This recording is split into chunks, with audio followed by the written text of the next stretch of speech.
Desingan peluru terdengar seperti ribuan lebah marah yang terbang melewati telinga Harry dan Tono. Mereka berdua meringkuk di dalam sebuah parit perlindungan yang dangkal. Hanya tanah dan beberapa karung pasir yang memisahkan mereka dari kematian. Boom! Ledakan mortir menghantam tanah hanya beberapa meter di depan mereka, menyemburkan tanah basah dan serpihan logam panas ke udara. Harry menekan helmnya lebih dalam, berusaha melindungi kepalanya. Debu dan asap mesiu membuat napasnya sesak. Tolong aku! Di tengah hiruk-pikuk pertempuran, sebuah suara yang lemah namun putus asa berhasil menembus kebisingan. Suara itu milik Budi, teman satu regu mereka. Harry melirik ke arah Tono, matanya menyiratkan kepanikan. Mereka tahu Budi tergeletak di tanah terbuka, sekitar 20 meter dari posisi mereka, terluka parah. Tapi untuk menjangkaunya, berarti harus melewati hujan peluru yang tak ada hentinya. Kita tidak bisa, kita tidak bisa. Bisik Tono, suaranya bergetar, lebih karena ketidakberdayaan daripada rasa takut. Setiap teriakan Budi terasa seperti tusukan pisau di hati mereka. Sementara itu, puluhan kilometer dari garis depan, suasana di pusat komando tidak kalah tegangnya. Ruangan itu dipenuhi dengungan mesin dan suara statis dari puluhan alat komunikasi. Garis depan sektor Charlie butuh bantuan. Musuh menembus pertahanan. Ulangi, musuh menembus pertahanan. Suara panik dari seorang prajurit di radio memecah keheningan sesaat. Tak lama kemudian radio lain berbunyi. Sektor Delta terkepung, kami kehabisan amunisi. Minta bantuan artileri segera.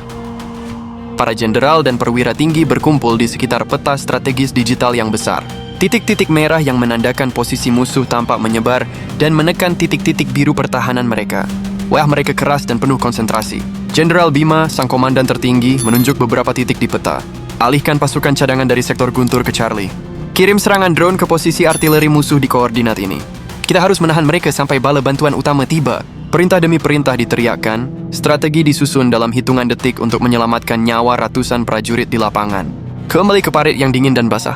Radio di punggung Harry berderak hidup. Semua unit di sektor naga mundur teratur ke titik aman Zulu. Ulangi, mundur ke titik aman Zulu. Bantuan udara sedang dalam perjalanan. Itu suara komandan mereka, mundur. Sebuah perintah yang melegakan sekaligus menyakitkan. Melegakan karena mereka punya kesempatan untuk hidup, menyakitkan karena itu berarti mereka harus meninggalkan Budi. Harry menatap Tono. Kita harus pergi, Ton. Perintah. Tono mengangguk lemah. Matanya masih tertuju pada area terbuka di mana suara Budi perlahan menghilang. Dengan berat hati, mereka mulai bergerak mundur, merayap dari satu perlindungan ke perlindungan lainnya, sementara peluru masih berdesingan di atas kepala mereka. Harry memimpin di depan, Tono mengikuti beberapa meter di belakang. Mereka hampir sampai di sebuah reruntuhan bangunan yang bisa memberikan perlindungan lebih baik. Tiba-tiba, Tono mendengar suara siulan tajam yang sangat dia kenal, suara mortir yang datang.